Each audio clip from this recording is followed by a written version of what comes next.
Ketika paras-paras karangan asem, LK3 seiring untuk keluarga.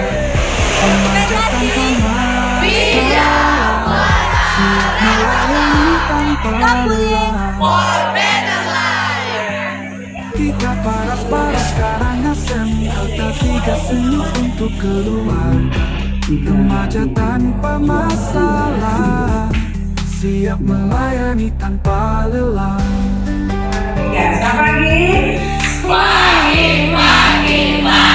luar biasa, tetap semangat. Nah, tangan dong. Ada di yang depan saudara LK3. Ada kan ya? Lembaga konsultasi kesejahteraan Keluarga rentan nggak dengan masalah? Ya kan? Yang paling rawan dengan permasalahan itu adalah perempuan dan anak. Ya. Dapat bermain pendidikan dan perlindungan, nama kebangsaan, anak kesehatan, rekreasi kesamaan, peran dalam pembangunan.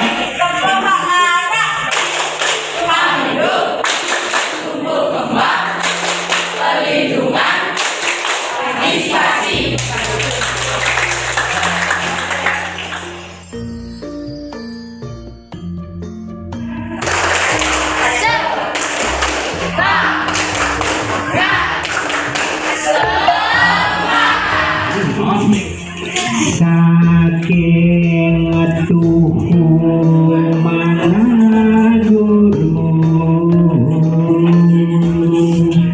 mituturin kening janji kawaruhin duwetan jatuh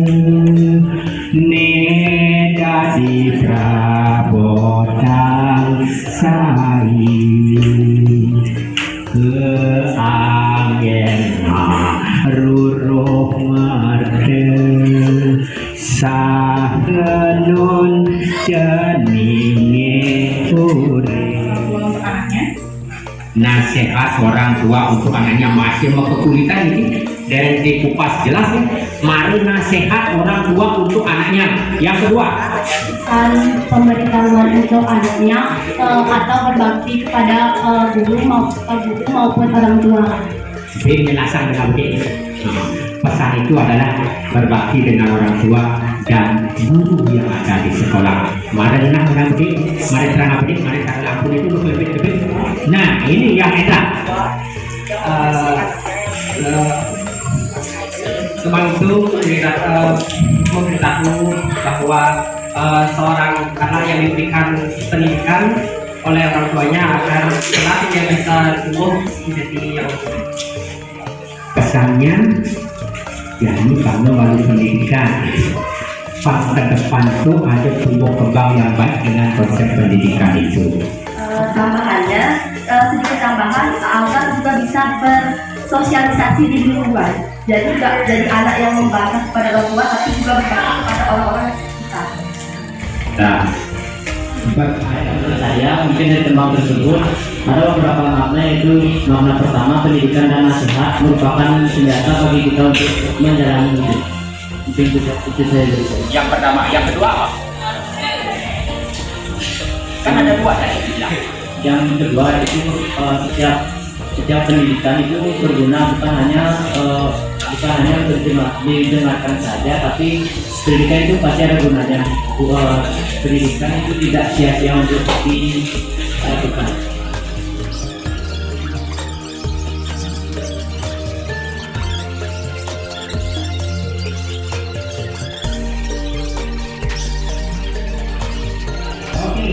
Biasa saja, luar biasa jawabannya.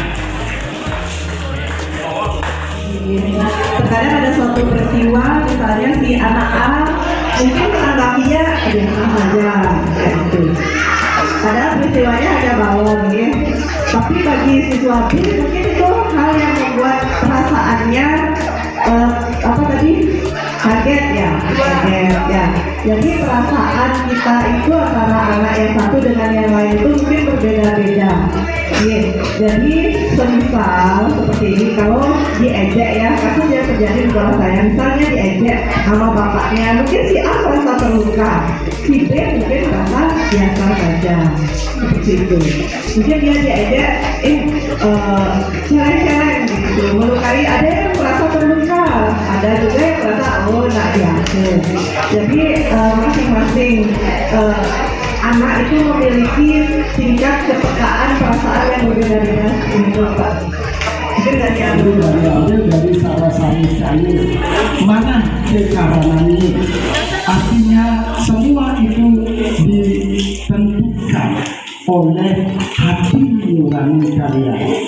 Begitu juga melihat masalah, jangan dipakai hati itu kemudian membuat kalian menjadi sakit. Kendalikan hatinya. Hiduplah seekor komunitas keran di utara. Di sisi lain di utara tersebut ada sebuah kolam yang sangat jernih di tempat itu.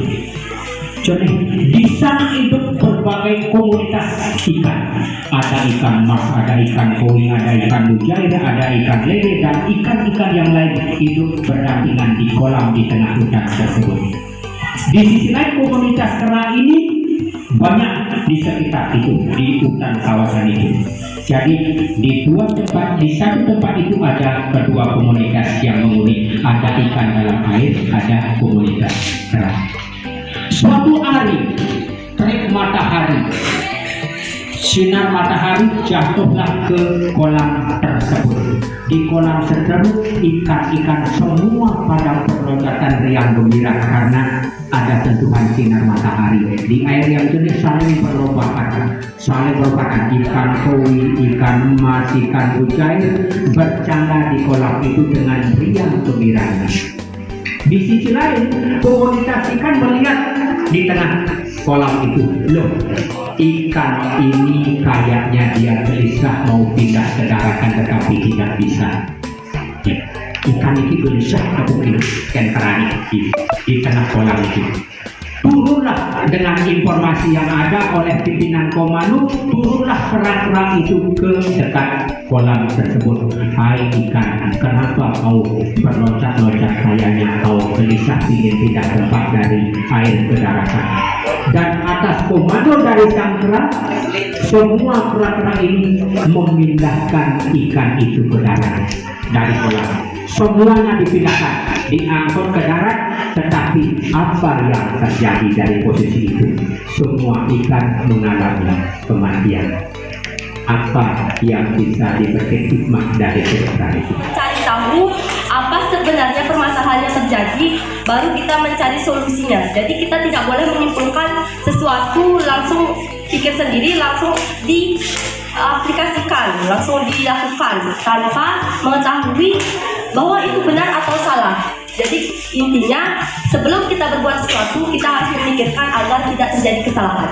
Sekian dari saya, terima kasih. Kepada mengambil makna, yaitu perbedaan pandangan serta pendapat itu terjadi pada setiap kegiatan. Hingga kita harus merangkum semua pendapat tersebut hingga menjadi sebuah keputusan yang sudah sah atau diterima oleh semuanya. Sekian dari saya, terima kasih. Jangan terlalu cepat mengambil keputusan yang belum tentu informasi yang didapatkan.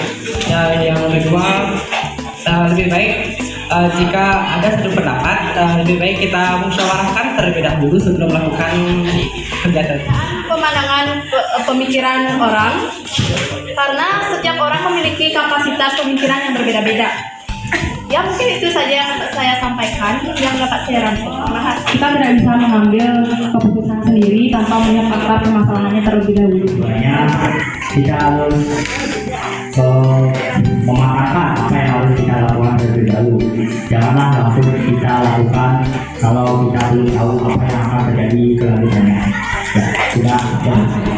Ada beberapa hal yang perlu kita perhatikan. Yang pertama adalah pentingnya informasi yang benar. Yang kedua, pentingnya pengetahuan. Dalam hal ini negara ini tidak tahu bahwa negara itu memang anggotanya di lain, dan dia pengetahuannya kurang.